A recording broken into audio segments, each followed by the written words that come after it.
and welcome to the Meta Cafe. Happy Monday to you. Grab your cup of coffee or tea and sit back and let's talk some astrology, human design.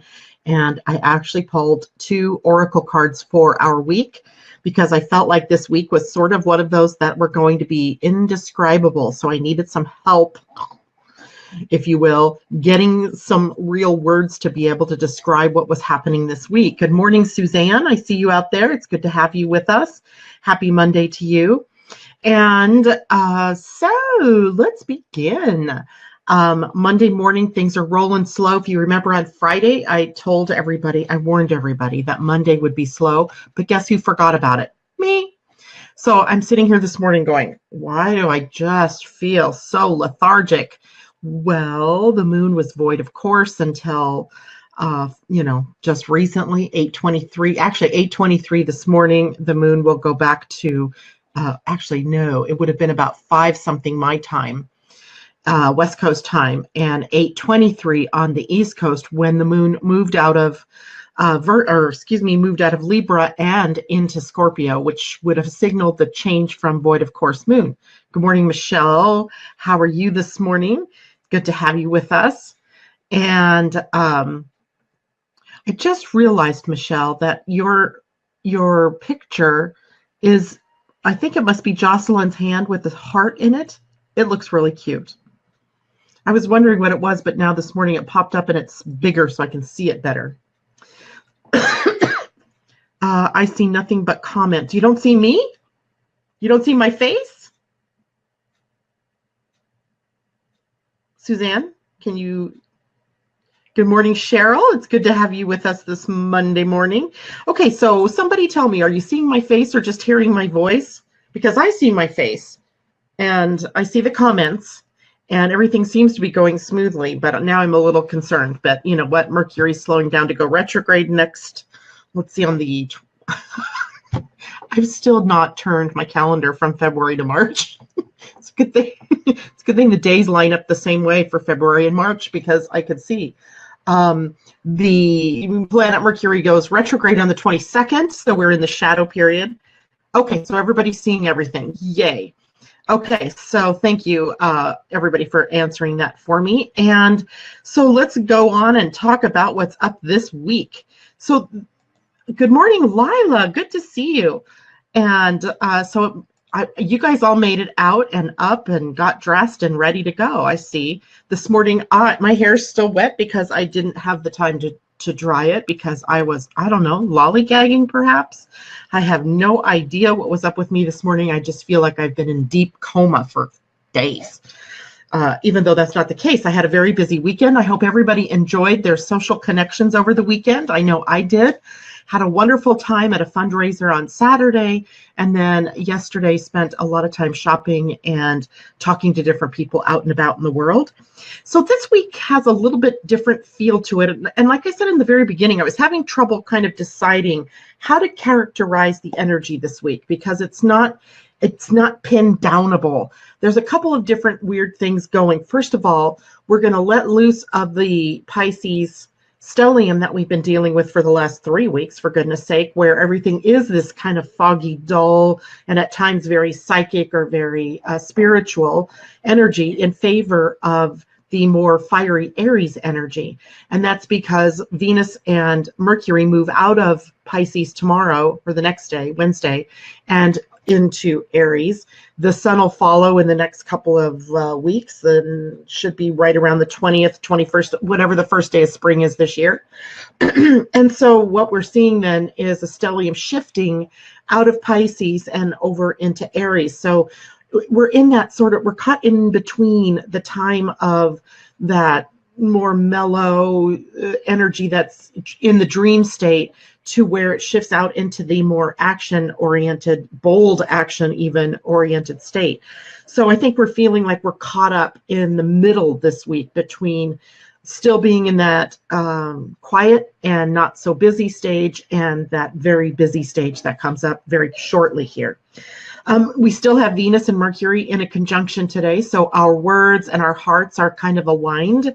I like that because they're both sitting at 28 degrees of Pisces today, And it's a nice, good morning, Jennifer. And it's a nice energy to have before they shift signs, because once both of them get into Aries, of course, the energy is going to be a little bit different, more confrontational perhaps.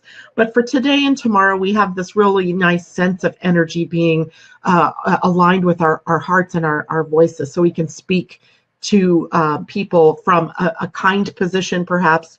And we can even hopefully have some sort of feel for what it's like when our hearts and our voices are connected, and keep that energy rolling even into Aries energy, where we enter, Mars into the picture, because Mars rules Aries, and things can get a little bit different, confrontational, maybe some conflict of energies coming up when Mars makes that, or when we make that move out of Pisces and into Aries. Today, the moon is in Scorpio. We like that. And, oh, she was 3. Gotcha, Michelle. She says the picture in her thing was her daughter's hand when she was 3 years old. It's a cookie cutter. She said, "Mama, my hand loves you." Her daughter, I swear, if you have children that are, 8, 9, 10 years old, I bet you that they give you hours worth of laughter and just shaking your head, because that group of kids, I swear, they came with some very energy. Actually, all the kids right now seem to have some very special energy, I'll tell you that. Having grandkids, it's been the most eye-opening experience. Maybe because I'm not responsible for raising them, I can just have fun with them. But I'll tell you what, they have some insights that I never had at their age. And they can work themselves around a computer and a cell phone faster than anybody I know. So the moon in Scorpio is taking us into deep territory, right? Indigo children, Suzanne says. So we're entering deep territory where we're looking further inward for our reasons why we might be doing things, for more of the things that we need to move out, right? Maybe ways in which we want to align with our passions. The moon in Scorpio sometimes brings up those secrets, right? We may hear more about what's going on in the outer world this week, as the different investigations into the Russia meddling are coming up. And so it seems like every time the moon moves through Scorpio, Robert Mueller indicts someone else, or some information gets leaked, or something new comes up that we hadn't heard before. So it's really interesting to me, I think, when the moon does move into Scorpio. And later this week on the 7th, so that'll be on Wednesday, the moon is going to conjunct Jupiter just the day before she turns to retrograde motion. So I want you, right now I'm doing this overview of the week because I think it's worth it for us to understand that at that point in time, by Wednesday, we may become aware of some inner growth changes that have to take place for us in order to move forward. Jupiter will be in retrograde. Let's see, I have the exact dates. I did this last week, until July 10th. And so she'll be retrograding backwards toward 13 degrees Scorpio. So every time the moon moves through this part of your chart for the next several months, you're going to have this aha perhaps kick in, or another piece of the puzzle get revealed to you. I think right now, I know I'm feeling this, and maybe you guys are too. It's like I'm sort of in a lost place. I'm comfortable there. I'm not like uncomfortable, but I'm feeling like I'm not quite clear. Like, where am I going? What am I doing? I feel like, what I'm doing in the moment is fine, but that there's some bigger piece that I haven't had the pleasure yet of having been revealed to me. And I feel like everybody might be in some way, in some place in your lives, feeling that same kind of energy. And now Jupiter shifting inward may show us where inside we have to do some shifting, right? Where we are maybe not in alignment with our truth, and where we are saying one thing or thinking one thing, but then now we can look in our outer world and go, well, damn it, my actions aren't in alignment with what it is that I'm thinking or what it is that I'm desiring. Mercury, frog in the throat this morning. So these next few months, while we have Jupiter in retrograde, could be very interesting ones for us. But I think as we look at the moon conjuncting Jupiter on the 7th, you may get a hint that day of what direction your inner changes may need to take. So, this is doing these daily shows for me is all about keeping us aware, the conscious awareness of what the transits look like. And then it gives us an in as to what may be happening for us. And here's another little juicy, interesting tidbit this week is that Mars is now at 23 degrees of Sagittarius. And it's about then in that it's drawing that energy from the galactic center, one of my favorite spots in the zodiac that no one really talks about very much, where all of this energy, all of this knowingness, all of this evolutionary pulse is being transmitted to us via the galactic center.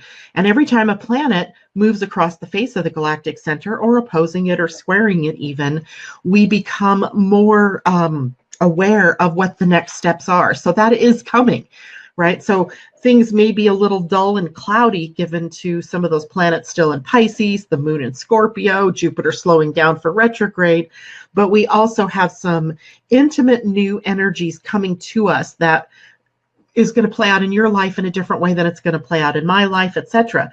But you got to remember, Mars is in Sagittarius. That takes us to the truth, right? The truth, the personal truth, as well as the capital T. I always like the capital T truth of what it is that we're doing as humans on this planet. How are we evolving? What's your part? Evolution, and all of that in process of being revealed to us as we move through this week. One last thing here before I move into something else interesting for the week.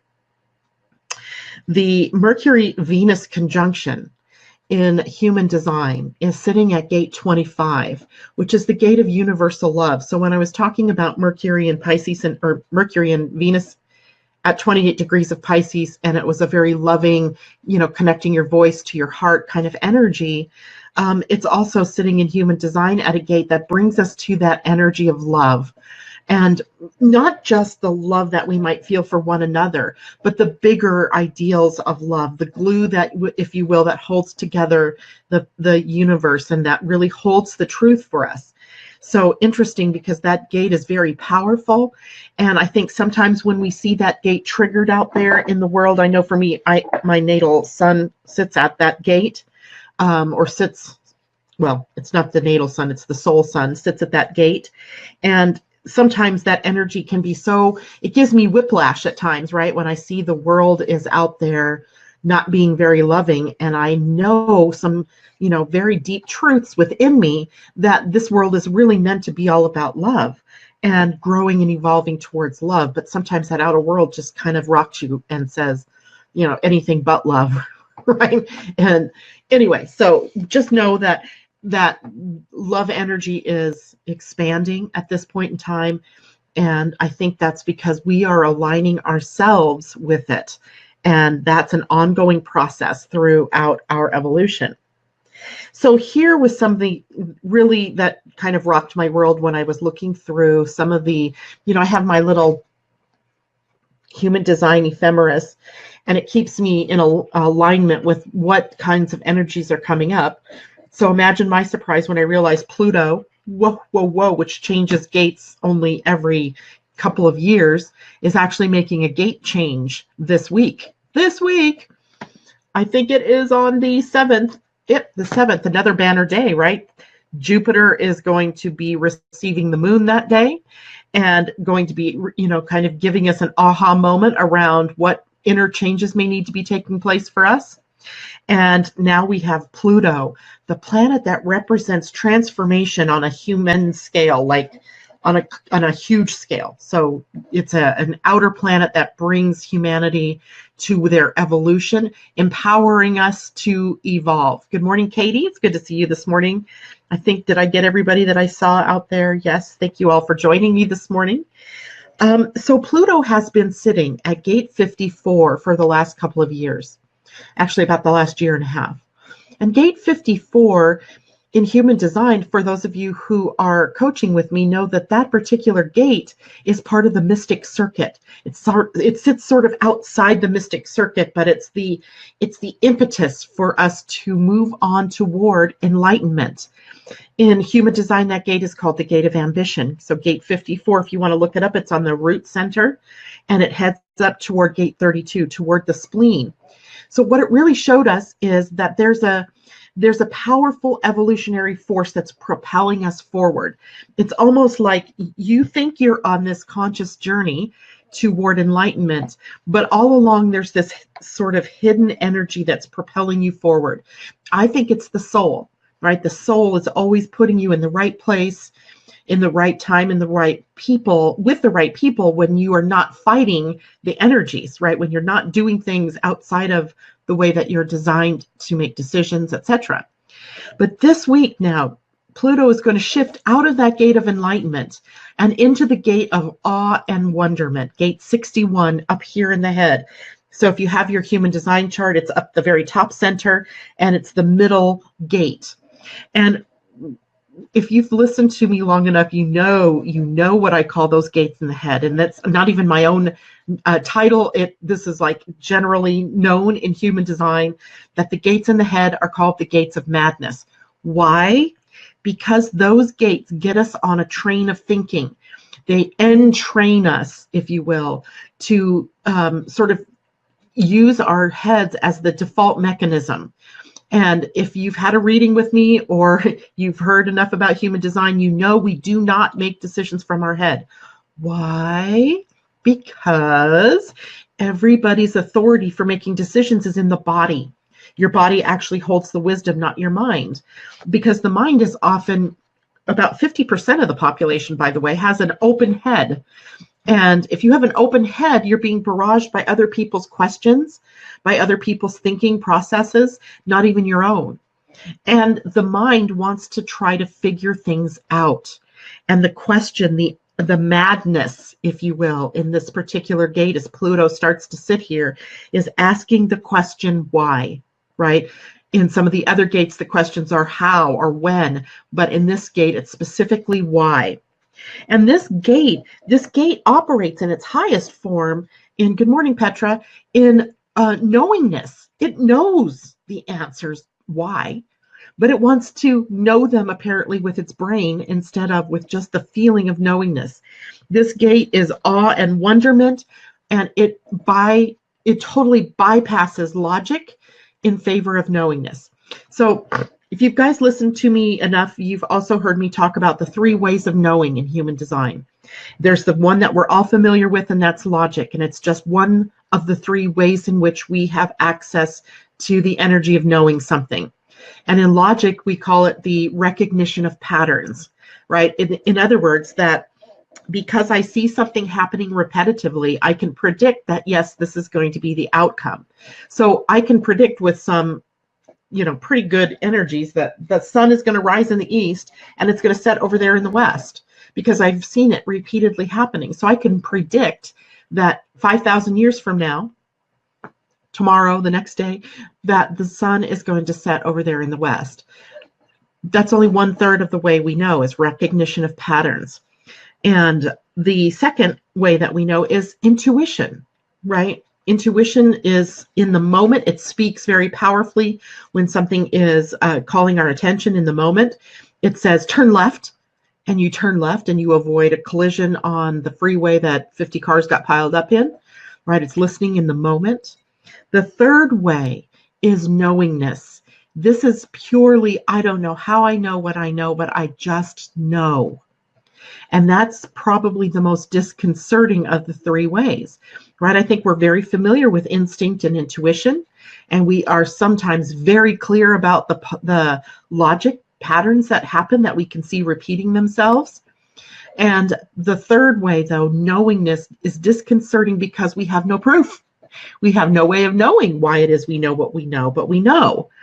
And when we take action on the things that we just know, we end up being in the right place at the right time with the right opportunities. Everything works out fine. But then your, mother, father, sister, brother goes, well, why did you do that?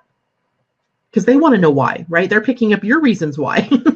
And you say, I don't know. And they're like, well, that doesn't make sense. That's not logical. That doesn't make any kind of sense whatsoever, because it doesn't make sense to the logical mind, right? It doesn't make sense to the conditioned mind. So we have to remember all three of those energies are alive within you. Now, we have preferred ways of looking at what we know. Some of us are very logical. Science, I think the people that work in the scientific industries, they're very logical. And that's probably the part of their charts that are very highlighted. But I would even say sometimes science crosses over into knowingness. Einstein himself used to say that he would just, when he was working on the theory of relativity but couldn't come to an answer, he just sat and stared at the flame of a candle. And in the flame came the answer. And that's knowingness, right? Or instinct or intuition. I'm not sure which one, but even our scientific minds show us that we have access to other ways of knowing. That's a long way of coming around and saying that Pluto sitting at gate 61 for the next several months until, let's see, June 11th, because what's happening is Pluto's ready to retrograde. So it's moved forward enough to trigger a new gate, but it won't stay there at this gate except for until June, when it'll go back to gate 54. But I think, these things happen for very powerful reasons, right? And so from March 7th until June 11th, you have access to knowingness perhaps that you've never had access to before. Perhaps you'll see the awe and the wonderment and the rightness in the way things are working out in the world. The mantra should be for the next few months, why ask why? Right? Don't ask the reason why and expect to get an answer. Just ask why, just for the fun of thinking. But don't be so serious about what you think that answer might be, because there isn't a logical answer for some of the things that may come up to you or that may happen in the outer world over those next 4 months, or 3 months, I guess it is. In human design, in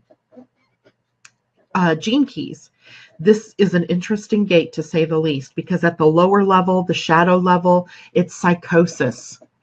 And I don't even know what to say about that one yet, right? I think as the week wears on, I will also do some, meditating on this one myself, or some research on it, because psychosis doesn't sound very pleasant. But at its gift phase, it's inspiration. And at its highest phase, which I'm also going to have to look up because it's a word that I'm not overly familiar with, it's sanctity. Sometimes Richard uses these words and, they have these weird meanings. Like I hear sanctity and I think religion, Christian religion. Or I think those vows that we take, in marriage, and sanctity, meaning it's sacred or something like that. So definitely this will be one of those discussions that we'll have where I will have the dictionary out, or I will have had the dictionary out, and we'll be looking at that. Because I think there's something really juicy here for us to look at in the next couple of months as Pluto does this transit. But now when we get to June, it moves backwards into the gate of enlightenment again, or the gate of ambition and drive, forward momentum. So I think there'll be some interesting nuggets of truth that we take with us as we make that move again. But in the meantime, let's be very super aware of what this change might be, and see how it's going to affect us as individuals. Mostly Pluto, being an outer planet, is affecting our collective, our humanity, and not just us as individuals. But because you're a part of that tapestry of humanity, it is going to affect you somewhere. So it will be wonderful to see how that is going to play out for each of us. All right, so I told you I pulled some cards before. Good morning, Natasha. She says, what? Oh boy, she's having a Mercury moment. It's so funny. My Wi-Fi got stuck and it kept repeating, look in the candle to find the answer. Oh my gosh. I've been wanting to know how to quiet my mind more so I can find my answers clearer and get into my next level of intuition. Thank you for saying those words. It's funny because sometimes we are all tools of spirit to make messages get through to other people. I've had that experience more than once where someone says something that was a message for me, or where I say something or bring something up that is a message for other people. It's so wonderfully magical when we engage in the world at this level, right? So Yeah, the universe works in mysterious ways, Suzanne. It definitely does. But it's kind of fun to watch what happens. So this morning, I was asking Spirit to try to give me a card that was going to explain what the energies of this week were about, because I was having trouble putting words to it. You know, you're going to notice for the next couple of weeks that I'm going to have trouble putting words to anything, because when Mercury starts to slow down, I have more trouble than when Mercury actually goes retrograde. It's possibly because I'm a Gemini, but it's also possible because I was born with Mercury retrograde in my chart. So the wobbliest time for me is those 3 weeks before it goes retrograde. During the retrograde, everything seems to go well. So I'll have 3 weeks of, being able to be coherent. So if I'm not so coherent for the next couple of weeks, you'll know why. I am not on drugs. I am at the behest of Mercury. So as I was talking to Spirit, just saying, okay, give me a card, a couple of them popped out. So we're going to go through 2 cards. The first one, I like this card, but it sends little frisons of terror through me. And it's called A Change in the Wind. And Retro Shadow. Yes, exactly, Suzanne. So this card is the card, like I said, I asked Spirit to give me an idea of what it was that the message was about the energies in this week. And here it is. I think it's because I'm sensing this change in the wind, right? And I'm not necessarily against change. It's just sometimes change is a little bit scary. And I don't know about you guys, but are you world weary? I'm feeling a little world weary these days. Like there's so much going on out there, so much wrong in the world. And then there'll be these moments of this beauty that happens. And it's like getting whiplash, right? From the dregs of all the ugliness that's happening in our government and in our politics, to the beauty of a movie like the one that won the Oscar, something about water, The Shape of Water. So interesting things that sort of whiplash us back and forth, right? So here we have this, possibility of another whiplash called A Change in the Wind. And again, we're using the Wisdom of the Oracle by Colette Baron Reed. I love this deck. Thank you so much, Debbie Tibbetts, for having sent this to me. The essential meaning of this card is a sense that unseen change has been initiated. Preparation for a storm, awareness that your plans are not on firm ground, feeling a shift, uncertainty about which direction the winds will blow. Definitely describes, I think, what I was feeling about this week. And so the Oracle's message, it's human nature to yearn for certainty and resist change. Isn't that true? To want the world to remain consistent like a zebra's stripes, yet nothing in human experience is black and white, nor will anything remain static. The one thing guaranteed is change. Now is a time of transformation as outer conditions are temporarily moving out of sync with your desires and expectations. Stay the course and remember that even storms serve to clear the air, scatter seeds, and nourish the soil for better things ahead. Life is about to get interesting, if it isn't already. Anticipate it with curiosity as you wonder what is coming in on the shifting winds. The unknown is where the magic lies. In a way, that makes me feel so much better about what I was feeling about this particular week. So, a change in the wind. The second card, I think this is a really good one too. And this is not one that we've had before. This is very, very interesting. Truth be told. Remember, I was saying about Mars moving up to the galactic center. And Mars at the galactic center then is going to be bringing us those capital T truths, not those little truths, right? The bigger truths, the universal truths, we could call them, the cosmic truths, if you will, right? So truth be told. So the essential meaning here is honesty, accepting things at face value, coming out of denial. The willingness to be transparent and clarity of communication. Well, that's going to be difficult in a Mercury retrograde phase. So this is not a time for debate about which truth is truer. This is a time when you are called to proclaim your truth out loud and be willing to be transparent, honest, and open in your communication with others and with yourself. Wow. Nothing less than surrender to what is, peeling off the layers of denial that keep you tied to an illusion will set you free. Be authentic and gloriously flawed, and spirit will answer with miracles. Wow. So I think we have some really interesting energies coming up for this week. I think the way I phrased the question was, what are the energies of this week setting us up for, right? What can we expect coming up toward us? We have a change in the wind and we have truth. How do I get both these in the screen? There we go. Change in the wind and truth be told. Lovely, lovely energies for the week. So that gives you a great overview of the week. Today should be a decent day. And let's just, engage. What did you say? Got a miracle too? Yeah. You have a miracle, Suzanne? Do you want to share a miracle with us? Or are you just saying, let's all look for miracles? Because I think we should all look for miracles. And I don't see my little friend Roseanne out here this morning. She must be busy, but she's always been one of those people that sends me little hints and messages and things. And one of the little hints and messages that came through her one day, I think it was last week or the week before, is about the Course in Miracles. I don't know if I've not talked very much about it. I think I've talked maybe a couple times about it.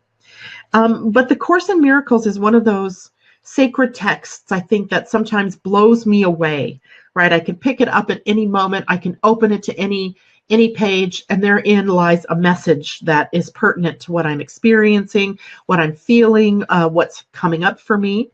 So if you don't have a copy of the Course in Miracles, get one. It's a beautiful book to have anyway. It's a contemplation, very much like Gene Keys is a contemplation, where we don't read it from cover to cover because it just doesn't work that way. This is very much that way too. Now you can read this one cover to cover. And I would suggest you do, but do it slowly and with contemplation, because it is one of those things that will definitely change your life.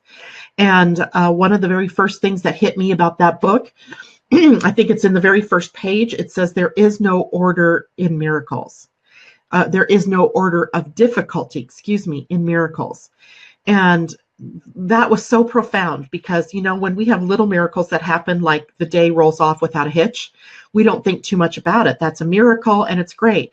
But then there's the miracle of I get what I desire. If I desire $1 million, that miracle may feel so big, so out of reach and so difficult.